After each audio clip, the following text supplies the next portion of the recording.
Welcome back to Dead Good Book Reviews. I'm Judith and you're watching the last TBR video of 2020.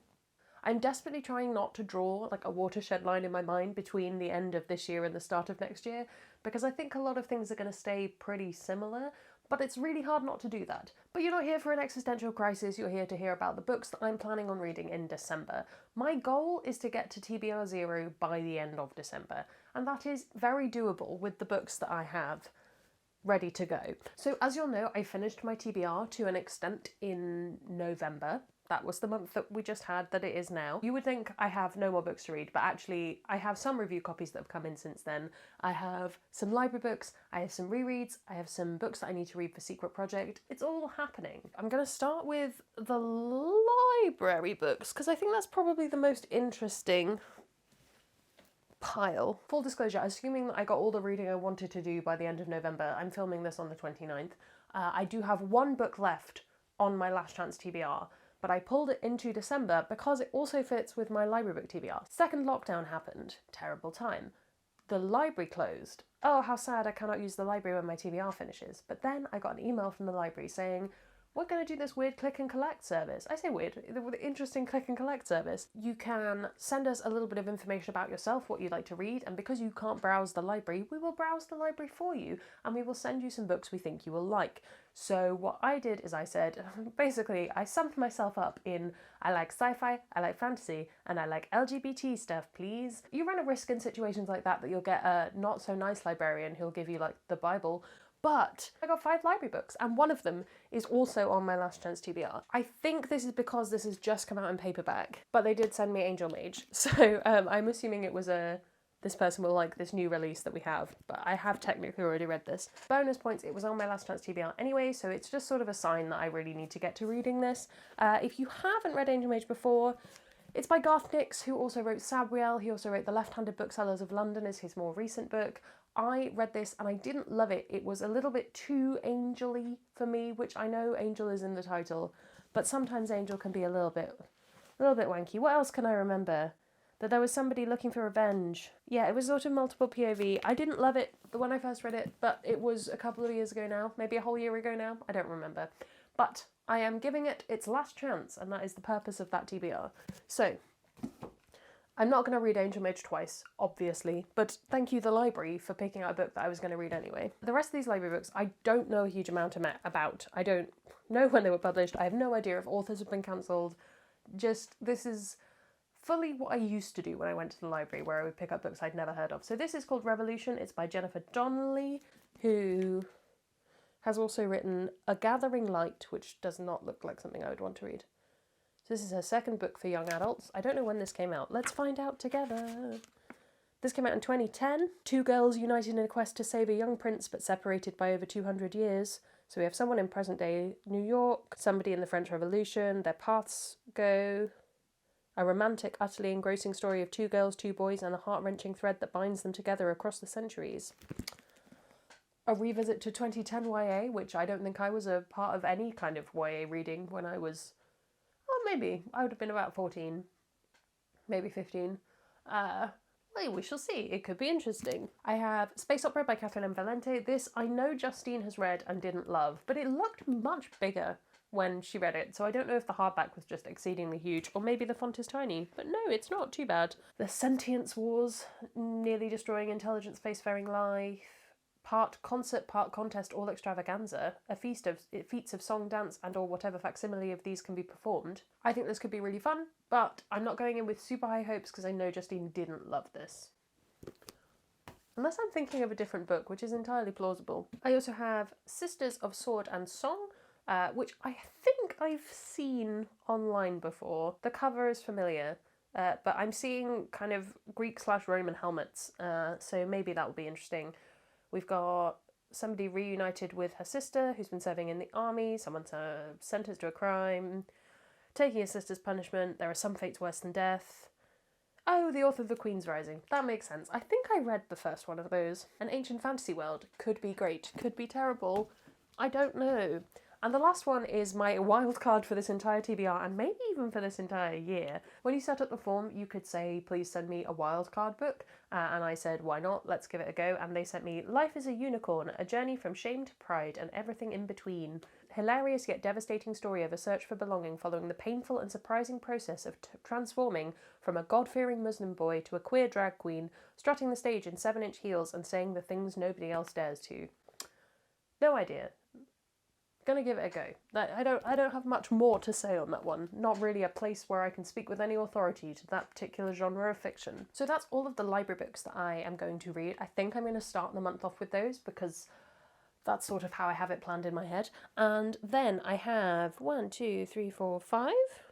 Yes, 5 rereads that I want to get to. These are all for Secret Project, which I promise. The video announcing what it is now scheduled. I think it's coming middle of the month, depending on how things need shuffling around to fit other videos in. So first up, I'm rereading A Closed and Common Orbit by Becky Chambers. This is the second book in the Wayfarers series. I debated not reading this now because I know I want to reread all 3/3.5, there's the novella as well, before The Galaxy and the Ground Within comes out in February. But this is on my list to reread, and it's the one that I think I've only actually read once or twice, and I would like to read it again, maybe even once, actually, looking at it. It looks fairly untouched, and I know this is going to make me cry, and I know I'm going to have a lot of feelings, and I'm excited to read it again because it is probably my favourite of the series. Next, I have Wicked Fox by Kat Cho. This is a, I don't really know what... This is the thing, I need to learn what the words for all of these genres are. It's urban fantasy, that's the word I'm looking for. I don't read a lot of urban fantasy. It's never been something I've absolutely loved. I think mostly because I read to catapult myself out of reality, and I don't always want even like the slightest touch of reality. I suppose in urban fantasy often the characters are attending school, and I find that less accessible because I no longer attend school. That's fine because it's YA and I'm not a young adult, but it's just a preference thing. I find that there's less crossover between what I like to read and urban fantasy. But I've read it before and I enjoyed it well enough, and I think this reread will either be a, oh cool, yes, I should read the sequel for that, or a, I'm alright now. I think this is probably the longest book on this TBR. This is Jonathan Strange and Mr. Laurel. This is a very battered copy I picked up in a charity shop quite a while ago because I used to think that this book was like, one day I will read that and then I will be a fantasy reader, which I don't know where I got that idea from. I think my brain just went, long, yes, that will be the book for me. I have read this before. I read this, I think, in the middle of rehearsals to go to Edinburgh, so it's got a little bit of sentimentalness to it too. I know it's one of my friend's favourite books, so that's always nice as well. And yeah, I remember liking this well enough. I would like to read it again and take a bit more of it in, and I really want to read her new book, which I know has nothing to do with this, but I do really want to read it, and maybe this will fill the gap until I am willing to buy books again. If you haven't already encountered this, it's the Napoleonic War, but also the Fae. And obviously there is a BBC TV series. I have no idea how good the TV series is in comparison to the book. I'm rereading Forest of a Thousand Lanterns. I feel like I use this book as a comparison all the time. It's a really good Wicked Queen book, and I don't have a lot of books on my shelves where the main characters could feasibly be considered villains, and I just really wanted to pick it up again, and it worked out well because it's for the Secret Project, and I think it's going to be really, really good. So this is a Snow White retelling, but kind of the second one is more the Snow White one. This one is more how the Wicked Queen gets into power, and I've talked to friends about this before, and we've agreed that it's so refreshing to read a book where a main character is really often given the choice between, do you follow your heart or do you go for power? And they pick power over romance every single time, and it's really, really well done. I'm looking forward to rereading this, especially because I really enjoyed Song of the Crimson Flower, so I'm excited to get back into this world and this writing. The last of my rereads is The House of Sundering Flames by Aliette de Bodard.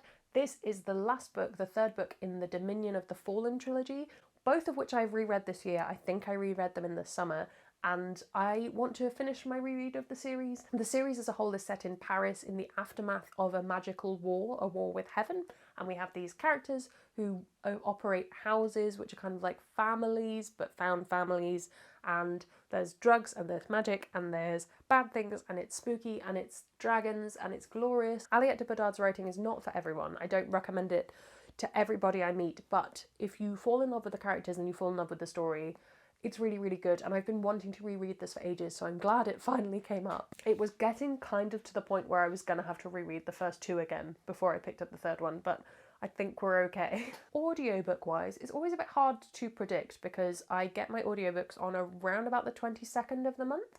That's when my Audible credit comes in, and sometimes I finish them within the space of like 2 days, and sometimes it takes more like 3 weeks. I am currently listening to Golden Fool by Robin Hobb, and after that, I think the next book in that series is Fool's Fate, so I'm probably going to try and finish both of those over the next month. I won't be working super much at Christmas, so I'll have some time to sit and listen, and I've got a sewing project that could have audiobook on the background. So I think those are going to be the 2 audiobooks that I will go for. I am really enjoying the series so far. I thought I wouldn't like going back to Fitz, but Fool's Errand was pretty good. I think I'm waiting for more of the plot to come through because at the moment it's still very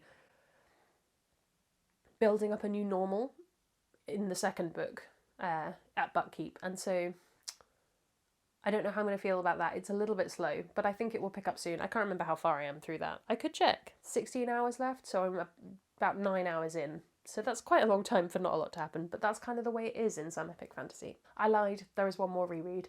The Space Sirens Book Club is reading Seven Devils by Laurel and Elizabeth May. I have read this before, but I certainly don't remember it well enough to participate in a discussion, so I would like to reread that, so I'll be picking up my review copy again and revisiting that one. And then I have 3 review copies at the moment, none of which I know a huge amount about, so I'm going to go bare bones on this and I will talk about them in more detail when I've read them. I have 1 physical, and it is Sister Song by Lucy Holland. This is based on one of the murder ballads, one of the child ballads, and we have sisters, one of whom kills the other, and one of them becomes a harp.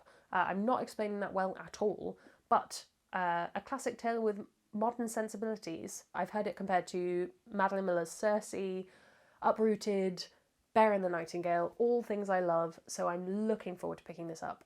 It's not out till April, but I think I'm going to try and read it in December anyway, because I'm an overachiever. I then have 2 books on my NetGalley, one of which I am hoping I will also get a physical review copy of, because it's an Orbit one. So I have Malice by Heather Walter, which is a darkly magical retelling of Sleeping Beauty, perfect for fans of Naomi Novik and Holly Black. Dark fairy tale retelling, Maleficentinus.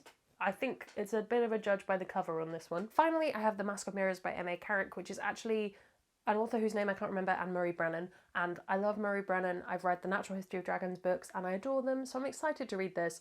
I've been burned a bit before by books with masks on the covers. I don't know what it is. Something in my brain is like, there will be something bad about this. I don't know. But we have a con artist coming to the city with 1 goal to trick her way into a noble's house and secure her fortune and her sister's future. But she realises her masquerade is just one of many surrounding her, and as corrupted magic begins to weave its way through the city, the poisonous feuds of its aristocrats and the shadowy dangers of its impoverished underbelly become tangled. And it's got an endorsement by Andrea Stewart, who wrote The Bone Child Daughter. And I love The Bone Child Daughter, and I will take that endorsement and I will run with it. That is 16 books. It might be 17 if I don't finish Wild Savage Stars today. I'm hoping to. 16 books is very manageable for me in a month, especially a month with Christmas in. We are planning on going up to my parents in Derbyshire for Christmas, so that will be really nice. I'm really looking forward to seeing them. It's going to be as safe as we can humanly make it. I'm just very much in need of some time with my family. So there will be vlogs, there will be the usual stream of content. I hope you enjoy it. If you haven't already, be sure to subscribe, comment below if you're planning on reading any of these. Let me know your thoughts. I've done this out of order, but I've said you can subscribe, I've said you can comment. Follow me on my social media if you're interested. That's all from me, and I will see you in the next one. There's gonna be some bloopers now. Welcome back to Dead Good Book Reviews and to the last TBR video of 2020. No, let's do that again because I should remember what year it is. I'm gonna apologise again for my creaky chair. I don't know how to make it stop. I don't know what to oil. What will make it better. So then I have, so that's all of the library book. Oh my goodness, stay on my lap.